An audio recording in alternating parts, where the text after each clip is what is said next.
అధిక రక్తపోటు, దీన్నే సైలెంట్ కిల్లర్ అని కూడా పిలుస్తారు. దీనికి కారణం ఇది తరచుగా ఎటువంటి లక్షణాలు లేకుండా చాలా కాలం పాటు శరీరంలో ఉండి క్రమంగా గుండె జబ్బులు, స్ట్రోక్తో పాటు ఇతర అనారోగ్య సమస్యలకు దారితీస్తుంది. ఈ క్రమంలో మనం మన ఆరోగ్యాన్ని కాపాడుకోవాలనుకుంటే పెరుగుతున్న రక్తపోటును నియంత్రించుకోవాలి. లేకపోతే గుండె జబ్బులు, మూత్రపిండాల వ్యాధులు, స్ట్రోక్ వంటి అనేక తీవ్రమైన సమస్యలు తలెత్తుతాయని వైద్యులు హెచ్చరిస్తున్నారు. ఇక బీపీని నియంత్రించడంలో ఫుడ్ అతి ముఖ్యమైన పాత్ర పోషిస్తుంది. ఈ నేపథ్యంలో పెరుగుతున్న బీపీని తగ్గించడానికి ఈ 5 ఆహార పదార్థాలు తినాలని వైద్య నిపుణులు సూచిస్తున్నారు. అవేంటో ఇప్పుడు తెలుసుకుందాం. ముందుగా అరటి పండ్లు. వీటిలో పొటాషియం పుష్కలంగా ఉంటుంది. సో ఇది మూత్రపిండాలు, శరీరం నుంచి అదనపు సోడియంను తొలగించడంలో సహాయపడుతుంది. దాని వలన రక్తపోటు తగ్గడంతో పాటు అదుపులో ఉంటుంది.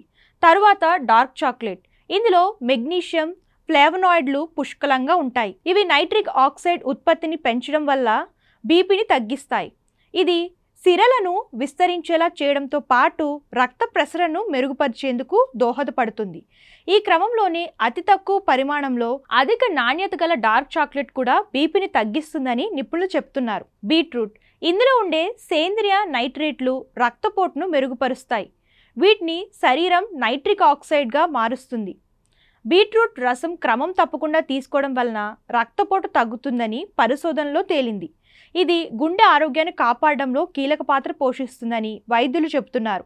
తరువాత దానిమ్మ. ఇందులో పుష్కలంగా ఉండే యాంటీ ఆక్సిడెంట్లు రక్తపోటును మెరుగుపరుస్తాయి. చివరిగా అల్లం. ఇది ఔషధ గుణాలకు ప్రసిద్ధి చెందింది. దీన్ని మీ ఆహారంలో లేదా పానీయంలో చేర్చుకోవడం వల్ల రుచిని పెంచడంతో పాటు ఆరోగ్య ప్రయోజనాలను కూడా అందిస్తుంది. అల్లం సహజ కాల్షియం ఛానల్ బ్లాకర్గా పనిచేయవచ్చు. ఈ నేపథ్యంలోనే ఇది బీపీని నియంత్రించడానికి దోహదపడుతుంది. అయితే రక్తపోటులో తీవ్ర హెచ్చుతగ్గులు ఉన్నప్పుడు ఏమాత్రం ఆలస్యం కానీ నిర్లక్ష్యం కానీ చేయకుండా వెంటనే డాక్టర్స్ వద్దకు తీసుకెళ్లాలి.